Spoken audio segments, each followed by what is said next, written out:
At my mom's birthday, my family abandoned my 12-year-old daughter at a homeless shelter because they didn't have space for her, then drove to a luxury restaurant to celebrate with my sister's family. I didn't shout. I took action. The next day, their lives started falling apart. It was supposed to be a normal Saturday: cake, family photos, polite laughter. Instead, it turned into the day my trust in my family cracked wide open. I'd been on shift at St. Luke's Hospital since before sunrise. 12 hours into the week, still running on caffeine and muscle memory, I told myself that at least I'd make it to my mom's birthday dinner afterward. I'm a nurse. Being tired is practically part of the uniform. During my lunch break, I called Mom from the staff lounge. "Happy birthday," I said, balancing a paper cup of coffee on my knee. She sounded busy, talking over the noise of my sister's voice in the background. Tiffany, 4 years younger, always the one in charge of parties and opinions, was saying something about table settings and balloons. They'd promised to pick up my daughter, Mia, and bring her along. "Don't worry," Tiffany had said the night before. "We'll get her ready. Bring the present." "You just survive your shift." It sounded helpful. At the time, I was grateful. By early afternoon, one of my patients was discharged sooner than expected. My supervisor looked at me over her glasses. "Go, Allison." "You've earned an early exit." For once, I didn't argue. I washed my hands, clocked out, and drove straight to the restaurant, a glass-front place across town where Tiffany had booked a private room. I wanted to surprise them. For once, I wouldn't arrive late and tired. I'd walk in while the candles were still lit. The hostess led me through a blur of noise and perfume to the long table by the window. There they all were. My parents at the center, Tiffany glowing in something sparkly, her husband Eric checking his phone, their 2 kids, Brianna and Jacob, already halfway through dessert. But no Mia. I smiled automatically. "Where's Mia?" "Did she go to the restroom?" Silence. Just long enough to make my stomach tighten. Then Brianna smirked. "She's volunteering." I blinked. "She's what?" More laughter, the kind that tells you you're the only one not in on the joke. My dad lifted his wine glass. "Your sister thought it would be good for Mia to help at the shelter today. Teach her perspective." I stared at Tiffany. "You took her to the shelter?" "Alone?" Tiffany's smile didn't move. "Relax, Allison. She's perfectly safe. I volunteer there every week. She's staying a little while, learning gratitude." "She's 12, I said. "She's almost 13. "Don't be dramatic." Tiffany's tone had that syrupy calm that always meant she'd already decided she was right. "She's been acting out lately." "I thought she could use a reality check," my mom added gently. "Tiffany's just helping." "You're always so busy, dear." I reached into my bag, pulled out my phone, and called Mia. A ringtone chimed from Tiffany's purse. She sighed, fished out the phone, and handed it over. "She doesn't need to be glued to this all day." That was the moment everything shifted. "You left my daughter with strangers and took her phone?" Eric chuckled. "Technically, they're not strangers." "They know Tiffany." I pushed my chair back hard enough to make the silverware jump. "Allison," Mom said quietly, warning in her voice. "Please don't cause a scene." "Too late," I said. Humor's my default setting when everything's about to implode. "Scene caused." I walked out before anyone could stop me. Outside, the air hit like a furnace. My hands shook as I tried to fit the key into the ignition. The drive blurred. Traffic, red lights, my heartbeat pounding in my ears. Every minute felt stolen from Mia's safety. The shelter sat at the edge of downtown, a tired brick building with a faded sign that read Family Resource Center. When I pushed through the glass door, a woman behind the front desk looked up, startled. "Can I help you?" "My daughter was dropped off here." Mia Thompson. Someone said she was volunteering. The woman's face softened. You're her mother? Yes. Thank goodness. We were told you'd be here hours ago. She's been waiting in the playroom hours ago. The words landed like a stone. The hallway smelled of detergent and crayons. Somewhere a toddler was crying. The woman led me through a narrow doorway into a common room lined with cots. Mia sat on one of them, backpack on her knees, trying not to cry. When she saw me, she let out a shaky breath and ran straight into my arms. You came, she whispered. I'll always come, I said, holding her tight. Always. She pulled back just enough to look at me. Aunt Tiffany said I had to learn how lucky I am. She said if I like boys at 12, I'll end up here. It took a second to understand her words. Like boys? She nodded, cheeks red. There's this boy from school, Tyler. Brianna likes him too. I told her I think he's nice. That's all. That's all.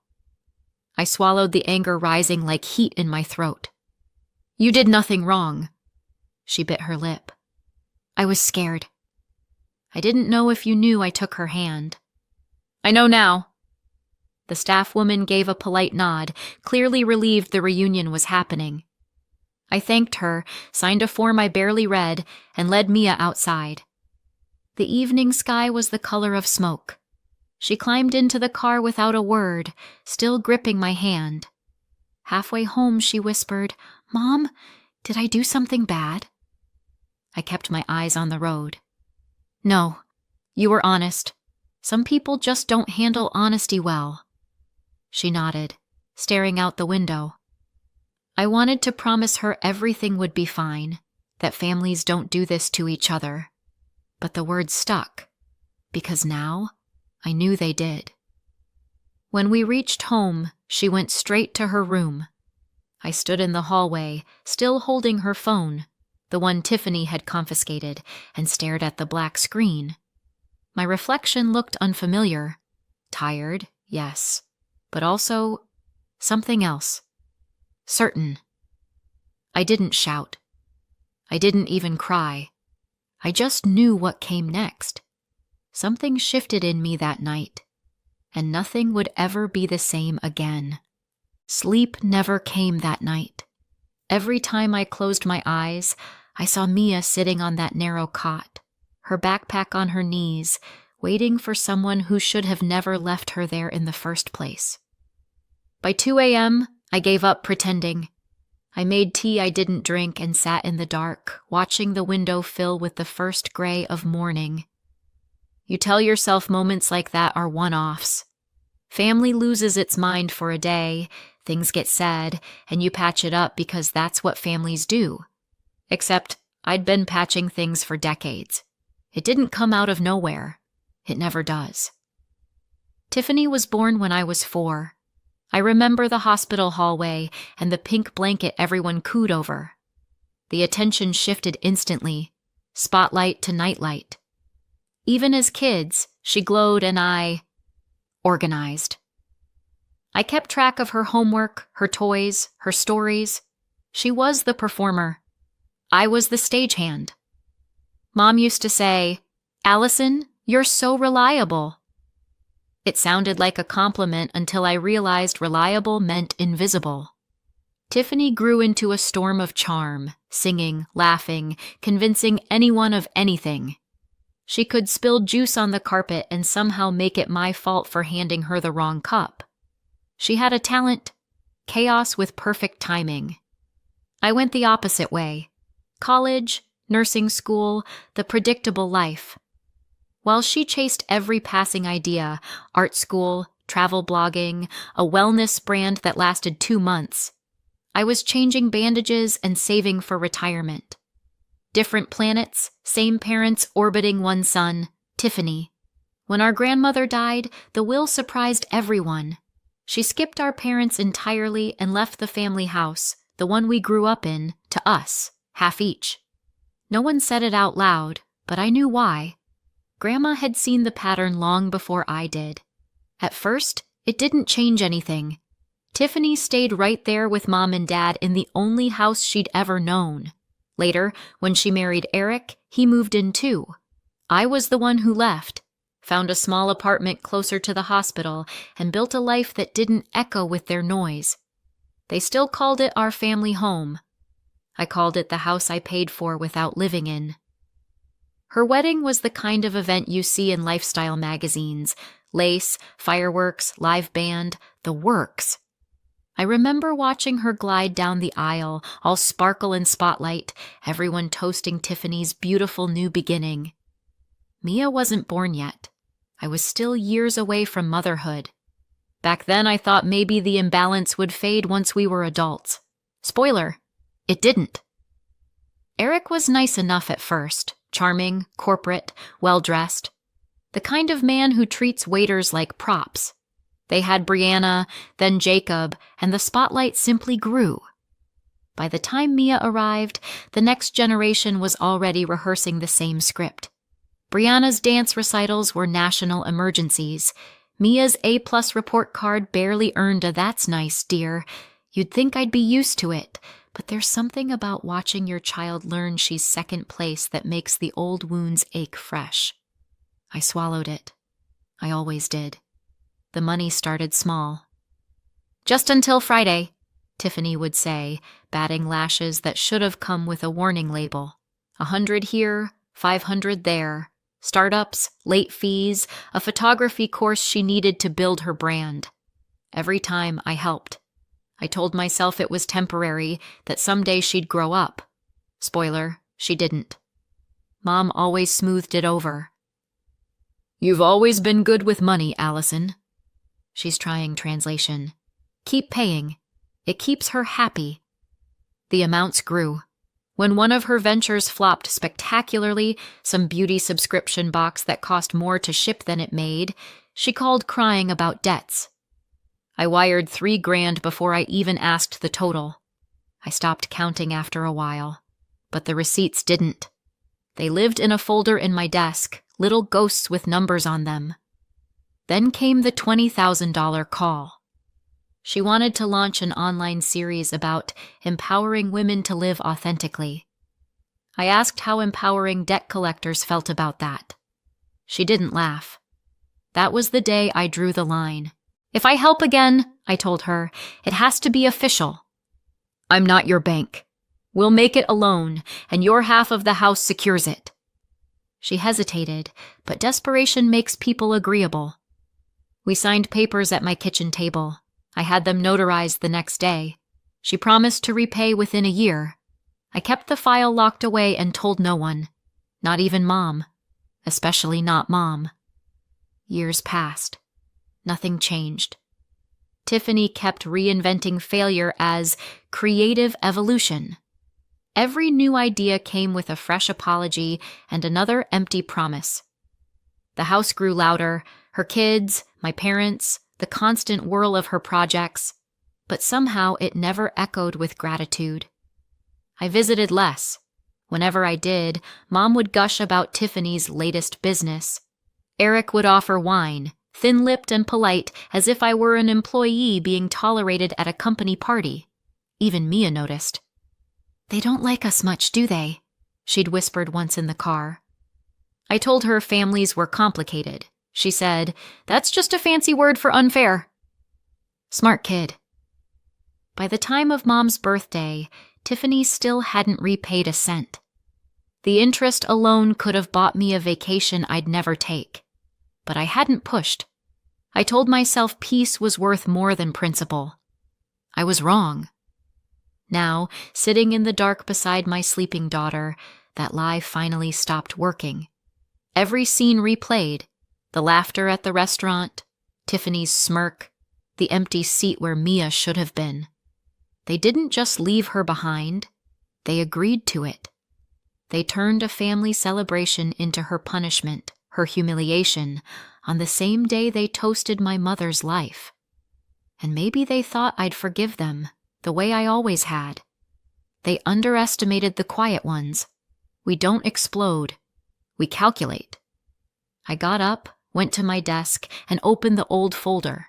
Receipts, transfers, signatures, the whole history of being useful. They thought I'd never use it. Maybe I thought so too. But that night, with the house silent and Mia's breathing steady beside me, I realized something simple and terrifying. The only thing holding this family together had been my willingness to lose. And I was done losing. I closed the folder, slid it back into the drawer, and whispered to no one in particular, "Every debt leaves a record." Then I turned off the light, already knowing that by morning, everything would begin to change. The lawyer flipped through my folder like he was reading a crime scene report. Receipts, transfers, the notarized loan agreement. Years of me paying for peace. "I never planned to use this," I said.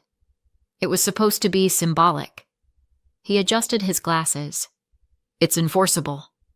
Signed, dated, notarized. "You could recover the debt, or the property, recover the property," I repeated. It sounded cleaner than take the house. He outlined the process. A 30-day demand letter, then foreclosure if Tiffany didn't pay.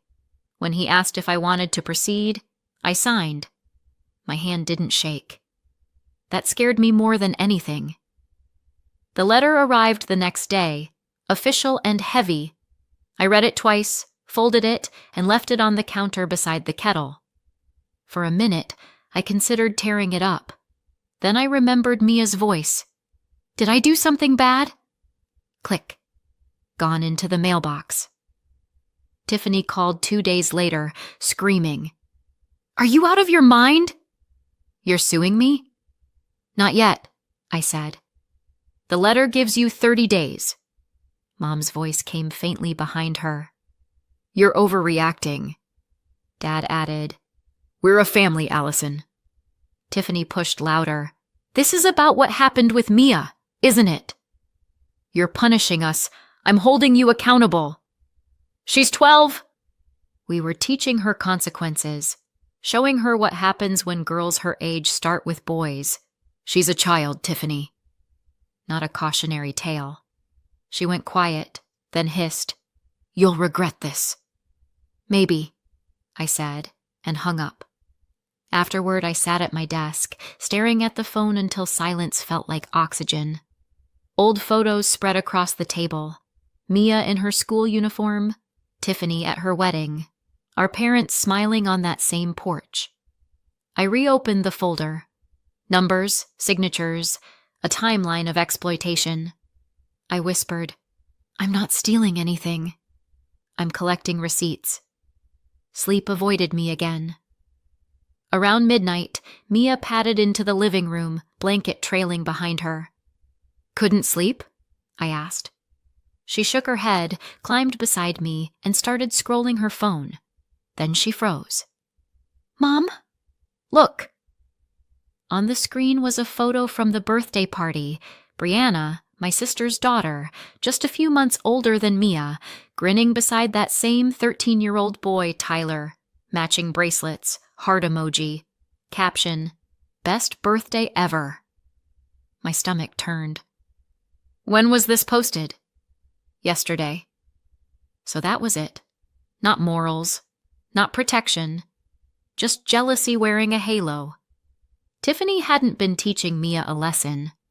She'd been teaching her own daughter how to win. I printed the photo and slid it into the folder on top of the receipts. Proof of hypocrisy. Not legal evidence, but something better.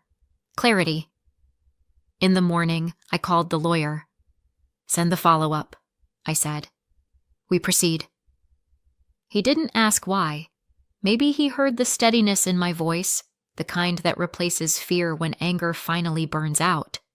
The fallout came fast. Voicemails from Mom started gentle. "We love you." "Don't do this." Then sharper. "This isn't who you are." Dad tried logic. "You'll tear the family apart." Eric threatened to get his own lawyer. Tiffany alternated between apologies and insults, like emotional roulette. I didn't respond. Each morning I checked my inbox. Legal updates, certified mail confirmations. Each night I listened to Mia breathing down the hall, reminding myself who this was for. One evening I drove past the house. Lights glowed in the windows. Laughter leaked through the glass. From the street, it looked peaceful, like a picture of a family who'd never done anything wrong. I could have stopped. Let them apologize just enough to make me fold again. Instead, I kept driving. They used to say I was too serious, too cold. Turns out those traits make decent armor. For years, they taught me to keep quiet, to forgive. They mistook restraint for weakness. But there's a difference between forgiving and forgetting. And some debts don't disappear. They come due. The first time I saw Tiffany's video, I almost laughed. She sat in her car, mascara tracks glistening, voice trembling just enough to sound rehearsed. "My own sister," she began, "is trying to steal our family home." She forged documents, twisted my kindness, sniff, and now she's destroying everything we built. Her thumbnail was titled, "My Sister's Betrayal" in dramatic red letters. Classic Tiffany. Tragedy with a filter. The comments came fast.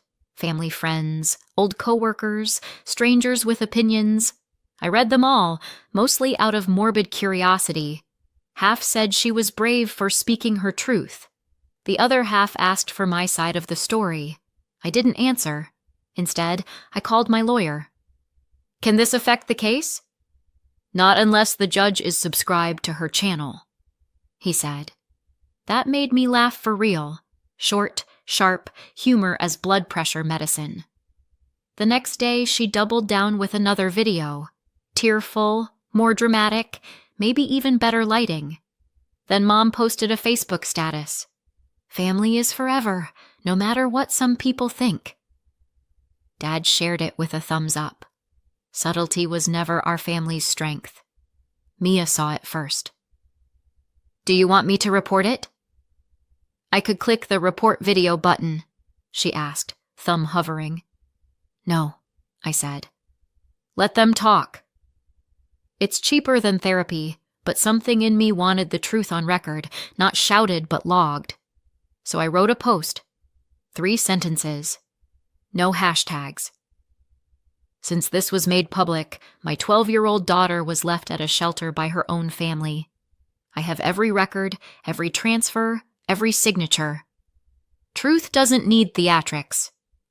Then I put my phone face down and walked away.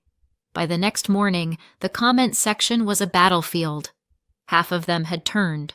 People remembering Tiffany's old projects that never quite paid back investors, or the time she'd used charity money for marketing.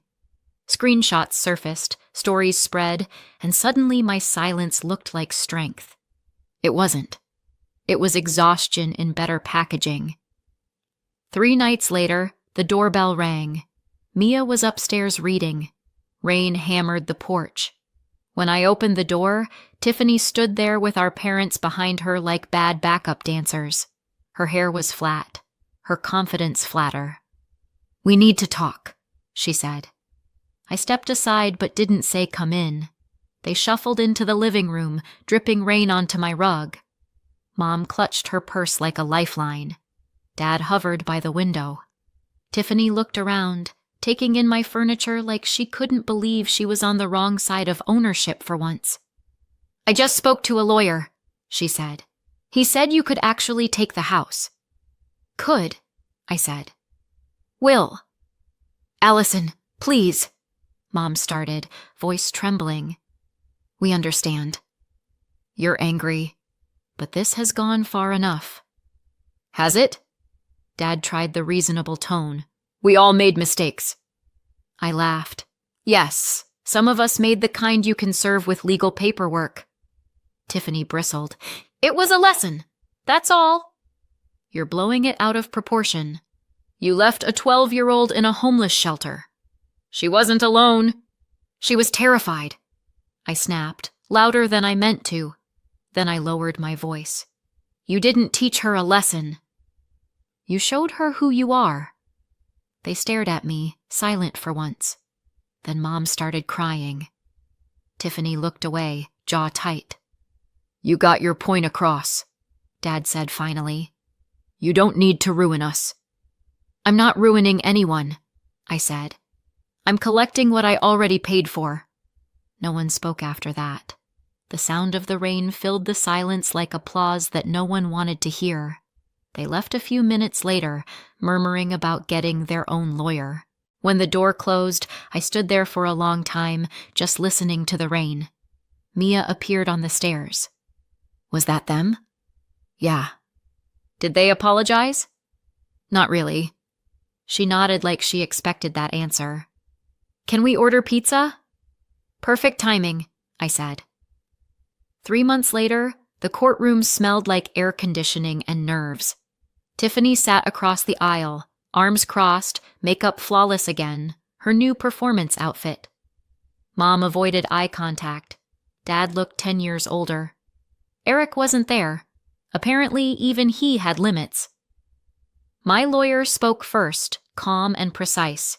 He laid out the timeline, the transfers, the notarized contract, every single number. When Tiffany finally testified, she said the money was a gift. The judge raised one eyebrow. A gift with a notarized repayment schedule? That was the only time I smiled. It took 15 minutes for the decision. The totals equaled more than half the property's value. Judgment. Title transferred entirely to me. The lawyer slid the certified document across the table. It's yours now. For a second, I just stared at it. I expected victory to feel bigger. Louder, maybe. Instead, it felt like turning off a machine that had been humming for years. When I went to the house, it was already empty. Boxes gone, furniture gone, family gone. Only the faint smell of candles and paint remained. I walked through each room, the hallway where Tiffany once staged her fashion shows, the bedroom we'd shared as kids, the kitchen where Mom used to hum while ignoring every red flag she'd ever raised. In the corner of the living room sat a forgotten photo frame, our family smiling at Tiffany's wedding. I left it there. In the kitchen, I ran my hand over the counter, smooth now, no fingerprints left. Paid in full, I whispered. A year later, peace looked a lot like distance. I hadn't spoken to any of them since court. I heard things through cousins, always the best unpaid reporters. Mom and Dad downsized to a one-room studio near the freeway. They said it was temporary. It never is. Tiffany's life unraveled faster. Eric left. He blamed her for losing the house. Her credit tanked. Landlords stopped returning calls. The kids mostly lived with him now. And when someone mentioned seeing her at the homeless shelter, the same one she once called her volunteer project, I didn't even know what to feel, except maybe justice. Her channel still exists, technically. Last video, 14 views, half of them probably hers. Mia, on the other hand, is 13 now, confident, happy. And yes, she's seeing that Tyler, the same boy she wasn't supposed to like. Apparently, he found out the whole story, how she spent hours at a shelter because of him, and texted, "Guess I owe you a date." Now it's their favorite joke. The universe has a sense of humor after all. I still keep the folder in the drawer, not as proof, just reminder. So that's where it ends. Too far? Not far enough? You tell me. And don't forget to subscribe for more.